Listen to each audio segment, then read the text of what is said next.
Bienvenidos a Los Maestros del Valor, el primer programa de evaluación en México. El día de hoy conoceremos al ingeniero Hugo Gerardo Ángeles Rocha. Él es ingeniero civil y maestro en evaluación por la Universidad Autónoma de Querétaro. Además, es especialista en evaluación inmobiliaria por la Universidad Autónoma de Zacatecas. Lo hemos invitado para hablar sobre la evaluación en la actualidad en el estado de Querétaro. Destacamos que el ingeniero Gerardo es el presidente del Consejo de Evaluadores del estado de Querétaro. Así que, acompáñenme a la ciudad de Querétaro a conocer al ingeniero Gerardo, quien nos hablará un poco más acerca de la evaluación en el estado. ¿Qué tal, amigos? Bienvenidos a un episodio más de Los Maestros del Valor. Y bueno, el día de hoy hemos invitado al ingeniero Hugo Gerardo Ángeles Rocha. Y bueno, ingeniero, pues muchas gracias por haber aceptado esta entrevista. Lo hemos invitado para hablar sobre la actualidad de la evaluación en el estado de Querétaro y también sobre el Consejo de Evaluadores del estado de Querétaro. Pero bueno, antes de entrar en materia de la evaluación, me gustaría que nos platicara sobre la ciudad de Querétaro. Sabemos que usted es un apasionado de la historia. ¿Nos podría comentar algo acerca de la fundación de la ciudad? Algo que nos guste compartir, ingeniero. Sí, la ciudad se fundó supuestamente el 25 de julio de 1531. Hay cronistas que antes decían que 1521, pero el último dato, ya un poquito más sustentado, de esa supuesta fundación fue 25 de julio de 1531. Y digo supuesta fundación porque pues es un cuento de que en el Cerro del Sangremal, donde es la cruz ahora, que se apareció un apóstol, el apóstol Santiago el Menor, de nuestro Señor Jesucristo, y que al ver nuestros indígenas esa figura ya aceptaron pues ya ser colonizados, ¿verdad? Ese es el dato más interesante. La verdad es que la verdadera fundación fue por el indio Conín, que era de Nopala, Hidalgo, que en ese tiempo Nopala, Hidalgo le pertenecía a Jilotepec, y él era un cacique, era un comerciante y se estableció en La Cañada. Hay una parte que se llama el Pan de Dulce ahí en la carretera La Cañada, y ahí es donde se estableció para empezar a comerciar con otomíes, con chichimecas, con aztecas y con purépechas. Los otomíes eran los oriundos de aquí, y las otras razas, ¿verdad? Venían precisamente a comerciar y todo, y aparte, como era una tierra muy fértil y con mucha agua, y querían también, ahora sí que posesionarse de la tierra, ¿no? Esa es la historia, pero la verdadera historia, fundación, es por el indio Conín, que después fue bautizado por los españoles, ¿sí? Y ese es el dato más, bueno, los dos datos, el histórico y el de la leyenda. Ok. Bueno, y eso es la fundación Querétaro allá en el 1530, ¿no? Ya en 1600, 1700, 1800 la independencia, pero ya el Querétaro moderno, vamos a hablar del siglo XX a partir del 1900, pues hay algunas obras que a nivel nacional pues, son icónicas, ¿verdad? Podríamos hablar del estadio, del Auditorio Josefa o de Ciudad Universitaria, donde usted participó como residente de obra. ¿Podría comentarnos un poco cómo fue transformando eso el Querétaro moderno, estas obras y algunas otras? Sí, Querétaro sufrió una gran transformación, como dices bien, con el Auditorio Josefa Ortiz de Domínguez, que en su tiempo, no sé si ahora, era de los mejores auditorios de la República Mexicana, sino el mejor, por la visibilidad desde cualquier punto de vista, la acústica, el proyecto en sí, y no digamos el estado de la corregidora también, que de cualquier parte se ve perfectamente el partido, ¿verdad? Y también en su tiempo fue el mejor estadio de México. Esta se debió a que el gobernador que llegó vio el empuje de cómo crecía la ciudad, porque Querétaro siempre ha sido una ciudad en que han llegado mucha gente, porque tiene fama de que aquí hay mucho trabajo desde los años 60, que yo recuerdo, 1960. Tenemos gente primero de todo el Bajío, y yo preguntaba cuando iba a hacer evaluados a las empresas que de dónde era la gente, y todos me decían que pues del Bajío, de Irapuato, de Celaya, ¿cómo se llama?, de León, etcétera, etcétera. Creció mucho y este gobernador invirtió recursos en estos dos escenarios y que le dieron más protagonismo a Querétaro porque pues ya era un auditorio donde se podía ver toda clase de espectáculos y un estadio de fútbol también para un equipo de primera división. Lástima que los maletas de Gallos Blancos no habían ascendido en ese tiempo, pero trajeron un equipo que se llamaba Cobras, que estaba en primera división. Sí. Oye, antes de pasar al tema del equipo de fútbol, sobre Ciudad Universitaria, usted es ingeniero civil, estuvo ahí como residente de obra. ¿En qué edificios o proyectos de esa parte? Te doy antecedentes. Mi padre adoptivo, el ingeniero Alfonso Ramos Ramírez, en 1960 yo entré a trabajar con él, yo entré a primero de prepa y me enseñó a proyectar, me enseñó precios unitarios, me enseñó a presupuestar, me enseñó cálculo estructural, me enseñó supervisión de obra. Cuando yo entro de residente del centro universitario, yo estaba en cuarto de ingeniería y ya tenía yo 7 años de experiencia en todo eso. Haciendo un paréntesis, en esos tiempos me dio por el fútbol profesional, me alejé un poco del trabajo con él y cuando regresé me estuvo sentado 3 semanas sin pelarme y cuando me dijo ¿qué quieres? Le digo pues trabajar y me dijo de lo que sea, le digo sí, de lo que sea y me puso de peón de albañil en el drenaje que va en la calle Luis M. Vega al Panteón, ¿sí? Entonces, después de eso, que fue cuando entré de residente de construcción, estaba yo en cuarto de ingeniería, fui encargado del aula forense, del edificio de derecho, el de psicología. Posteriormente me quedé también con rectoría, porque el que estaba de residente se había recibido y se había ido. Y al último me quedé con todo el cerro, ya en la terminación y entrega de todo el Cerro de las Campanas. Oh, excelente, ingeniero. Y bueno, sobre una de sus pasiones que es el fútbol, ahora sí platíquenos un poco sobre qué es el Atletas Campesinos, después el Gallos Blancos, o cómo es este tema del equipo. No, lo primero fue Gallos Blancos desde los años 50, que pues, en Querétaro. Yo, bueno, cuando empecé en esto a vivir lo del fútbol fue en 1960 y Gallos Blancos, que ya existían desde 1950, en ese tiempo en Querétaro lo único que había para divertirte era cada 15 días ir a ver jugar a los maletas de los Gallos Blancos porque nunca ascendieron, las tardeadas, 3 cines y a las 9 de la noche la ciudad estaba muerta. Gallos Blancos fue el primer equipo de fútbol profesional. El segundo equipo es Lobos de la UAC, en el cual yo estuve, y es el único equipo que ha tenido la Universidad Autónoma de Querétaro en fútbol profesional. Éramos estudiantes, o sea, no teníamos vicios. En aquel tiempo en la tercera división jugábamos con gente hasta de 40, 42 años, cuando nosotros andábamos en los 20, gente muy mañosa, y ascendimos el primer año que entramos en 1971 a la segunda división profesional, ¿sí? Aquí no perdimos ningún partido.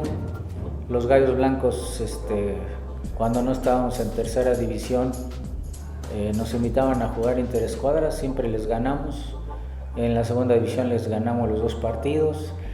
Después de esa etapa vino Estudiantes de Querétaro, que no eran estudiantes de la prepa ni de la UAC. Posteriormente vino Atletas Campesinos y después que ese sí ascendió a primera división, y al último ya vino el Querétaro, que realmente es Gallos Blancos, pero ya con mucha gente que no tuvo nada que ver con Gallos Blancos. Okay. ¿Y qué posición jugaba usted, ingeniero? Centro delantero. Sí. Oh, excelente. Cuando los defensas centrales en esa época eran de tu estatura, una magna estatura, y yo, que no fui muy agraciado en ese sentido, era centro delantero, pero me iba bien. Excelente. Bueno, ingeniero, pues recordemos, Este es un programa dedicado a los estudiantes de especialidad y maestría en evaluación. Bueno, les comentamos, el ingeniero es el presidente, como lo pueden ver aquí, del Consejo de Evaluadores del Estado de Querétaro. Sobre eso queríamos comentar, bueno, en diferentes, si los estudiantes están viendo, para que se den una idea, en diferentes partes de la República, en algunos lados dicen avalúo fiscal, avalúo catastral, avalúo hacendario, pues es lo que se requiere como parte del acto jurídico que hace el notario para hacer el traslado de dominio. En algunos lados es una figura municipal, como en algunos municipios del estado vecino Guanajuato, y en algunos otros estados es una figura estatal, como es el caso de Querétaro. Entonces, queríamos preguntarle, ¿cuándo se crea el colegio, el consejo? El consejo se creó el 17 de julio del año 2003. Okay. ¿Por qué se creó este consejo? Antes había solo un Instituto Mexicano de Evaluación, era el único que existía. Posteriormente hubo un requisito para que los institutos fueran colegios, de tal manera que nos transformamos en colegio-instituto. De allí nacieron otros dos colegios, el COVAPEC y el Colegio de Evaluadores de Profesionistas de Querétaro. Después hubo la necesidad de que se agruparan en un consejo, y que fue cuando nació el Consejo AC, y ahí los tres colegios pertenecemos a ese Consejo AC, pero fue por una necesidad y obligación que tenía que ser de esa manera. Okay. Bueno, también comentar que uno de los catastros los más reconocidos a nivel nacional es el catastro del estado de Querétaro. Por ejemplo, el IMECA, que es el Instituto Mexicano del Catastro, cada año hace su conferencia, y algunas de las veces que abren la conferencia magistral, pues es el ingeniero José Luis Alcántara. Entonces, catastro del estado, la parte del catastro estatal, trabaja de cerca, tienen proyectos de actualización con el Consejo de Evaluadores del Estado de Querétaro. Sí, trabajamos muy de la mano y no es novedad. Querétaro siempre ha sido punta de lanza en el aspecto de catastro y en el aspecto de registro público de la propiedad. A mí me tocó, cuando trabajé para Caja Libertad y para Pilgrims, hacer avalúos en muchas partes de la República. Entonces consultaba yo las bases de datos de los catastros y de los registros, y pues no, ni en Chilangolandia, en el Distrito Federal tenían las instalaciones que nosotros teníamos. Entonces siempre ha sido punta de lanza catastro en ese sentido. En cuanto a precisamente a lo de punta de lanza, ahorita hay un proyecto muy ambicioso de hacer los avalúos digitales, ¿verdad? Tenemos problemas también con los condominios, con algunas confusiones, ¿verdad? Y que ahorita precisamente se van a dar los lineamientos y se van a empezar a trabajar con el Consejo de Evaluadores del Estado de Querétaro, nombrado por el señor gobernador, que ya no es así, y que nos dio una fortaleza tanto legal como económica. Entonces vamos a trabajar en el proyecto con ellos en conjunto para que ya las reglas de los condominios no haya ninguna duda y pueda pues lógicamente el municipio tener más ingresos por concepto de los impuestos que se pagan. Ok, muchas gracias, ingeniero. Otro de los temas que nos gustaría platicar con ustedes sobre el Tribunal Superior de Justicia, que igual para la gente que está viendo que es estudiante de evaluación, pues hay un área de peritos, ¿no? Hay diferentes ramas, una de ellas, son evaluatorios. Este es un gran nicho de oportunidad. ¿Usted qué nos puede comentar al respecto? Sobre todo pensando en los recién egresados, ¿no? A los recién egresados, alguna vez tuve una plática con varios. Siento que están un poco mal orientados porque se han enfocado en el registro que proporciona el Ejecutivo para poder hacer avalúos hacendarios, y yo les hacía ver que no es el único nicho de oportunidad. Están las cajas populares, están los bancos, están las unidades de evaluación, están avalúos para reexpresión de activos de las empresas. O sea, es un nicho muy grande de oportunidad por fuera, porque pues sabemos que los registros del Ejecutivo es como el de los notarios, no es fácil obtenerlo y es limitado, pero tienen una amplia gama de posibilidades de trabajo si se van por ese lado. Y lógicamente, aparte de la especialidad de evaluación de inmuebles, que es lo que compete a los avalúos hacendarios, pues se pueden ir por los avalos de muebles, avalos de maquinaria y equipo, avalúos de patentes, avalúos de negocios en marcha, en fin.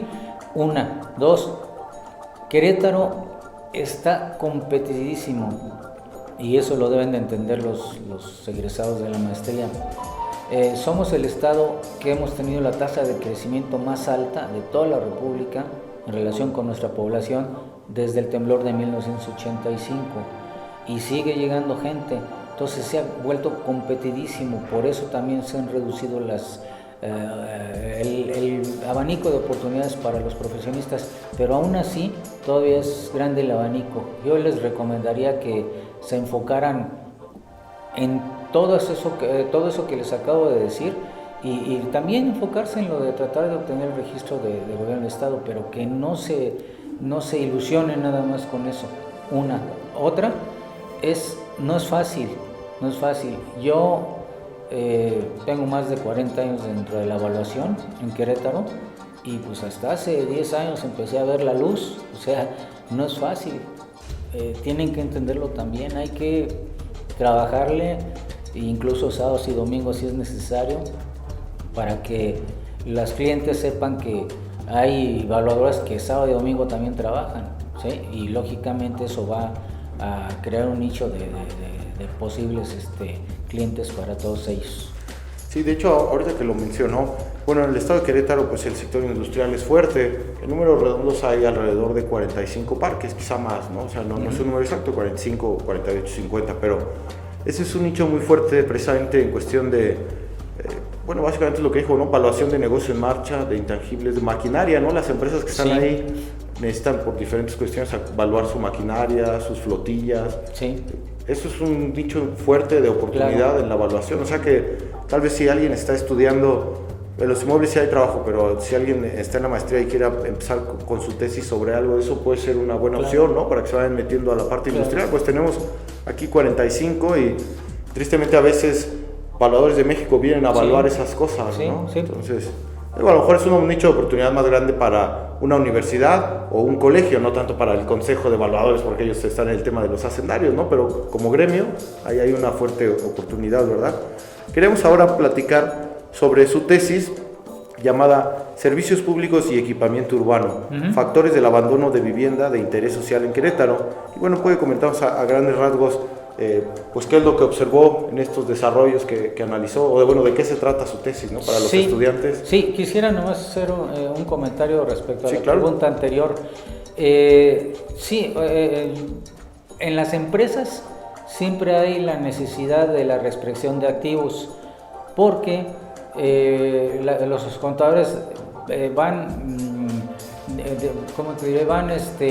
depreciando todos sus equipos en base a los índices, tomando como referencia el valor de la factura. Sin embargo, es válido que las empresas, y les conviene, pedir la reexpresión de esos activos, es decir, partir de valores reales para depreciar su maquinaria y equipo.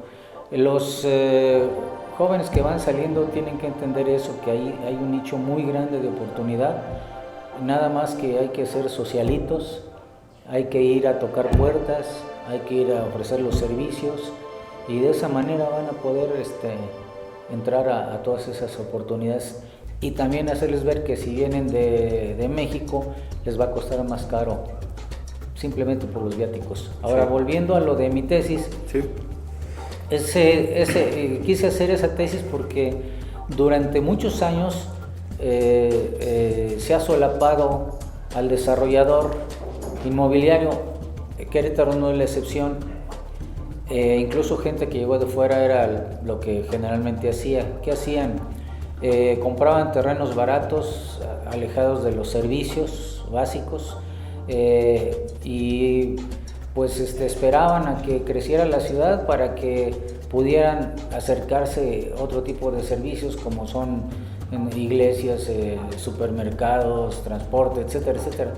Y tristemente todos esos fraccionamientos alejados tenían muy mal mantenimiento, muchas casas abandonadas, etcétera, etcétera. Yo escogí ese tema porque en Querétaro se hizo y a nivel nacional también, ya se hizo una reglamentación para evitar que los desarrolladores compraran terrenos tan alejados de los servicios y dejaran de lucrar de esa manera. Ok. Bueno, para dar un panorama, por ejemplo, en Querétaro hay cuatro universidades que ofrecen la maestría en evaluación, que es la Cámara de la Construcción, la Universidad Nueva, me parece que viene de Durango, la Universidad Autónoma de Querétaro y la Universidad, la UNIVA, la Universidad Marista, ¿no? También tiene en León. También adicional a eso hay 3 colegios: el Colegio de Evaluadores Profesionales del Estado de Querétaro, el Colegio de Evaluadores del Estado de Querétaro, el Instituto Mexicano de Evaluadores de Querétaro y un consejo, ¿verdad?, de sí, evaluadores del cual usted es presidente. Entonces, pues también en infraestructura, yo por ejemplo me ha tocado ir a algunos eventos en Latinoamérica. Hay países donde no tienen la maestría de Latinoamérica, Centroamérica, muy pequeños, ¿no? Solo tienen especialidad. Hay municipios, estados en el país, ya serán pocos, pero que tampoco todavía no tienen la maestría, ¿no? Y fíjense, aquí en Querétaro, 4 ofertas diferentes, ¿no? Con diferentes perfiles, tal vez unas más científicas, otras más profesionalizantes. Pero bueno, esa es la actualidad en el estado. Y pues finalmente, para la pregunta que le hacemos a todos los invitados, ¿qué mensaje le manda a los estudiantes de evaluación?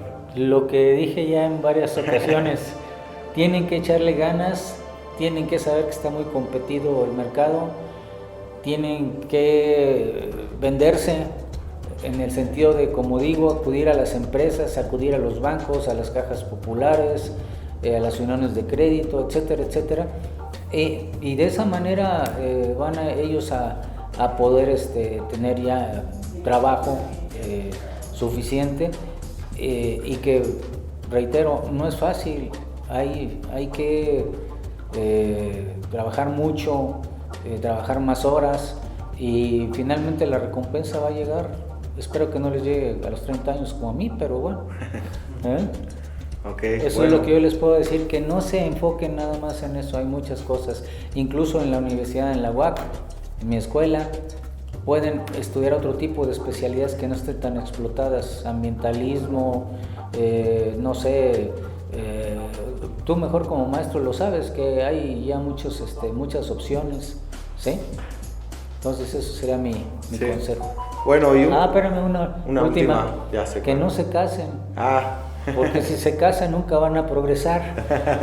Que ya cuando tengan un Polonzo, un carro y una casa, entonces sí ya cásense. Yo pensaba que nos iba a hablar sobre uno de sus pasiones, una de altruismo. Usted sí. rescata canes, ¿verdad? Sí, tiene perritos una parte de la calle. Y hace activismo, ¿no? Le platica a la gente que hagan conciencia, ¿no? Sí, de que claro. Todo el mundo debe rescatar Todo un el mundo perro. debe rescatar perritos. Alguna vez en su vida, aunque sea uno, dijo, ¿no? Sí, porque si cada persona rescatara uno, no teníamos tanto perrito sufriendo en la calle o cualquier mascota. Desgraciadamente progreso, y yo me he quejado que, a lo mejor está mal que lo diga, antes prefería el Querétaro de antes. Había más sensibilidad en las personas, no se ha perdido. Ahora con tanta tecnología, la gente ha perdido la sensibilidad y por lo mismo no rescatan perritos. Si los ven lastimados, pasan como si no los vieran y eso no se vale. Bueno, amigos, pues ahí lo tienen, el lado humano del evaluador. Algunos podrían adoptar como hobby. Todos los evaluadores siempre damos cursos, salimos en entrevistas, pero también hay un lado humano, ¿verdad? Algunos pueden coleccionar estampas postales, algunos juguetes coleccionistas, otros adoptan ese hobby. En este caso, bueno, nos ha compartido el ingeniero Gerardo. Usted no dude en tomar al respecto. Dice todo el mundo, aunque sea rescatar un perro aunque en su sea vida, uno, ¿va? Si no les va a ir bien. Bueno, ahora sí, ingeniero, pues muchas gracias por haber aceptado esta entrevista. Gracias a todos, hasta la próxima. Muchas gracias por habernos acompañado. Los espero en nuestro próximo episodio, donde conoceremos a nuestro siguiente maestro del valor, quien nos ayudará a entender por qué saber evaluar es saber pensar.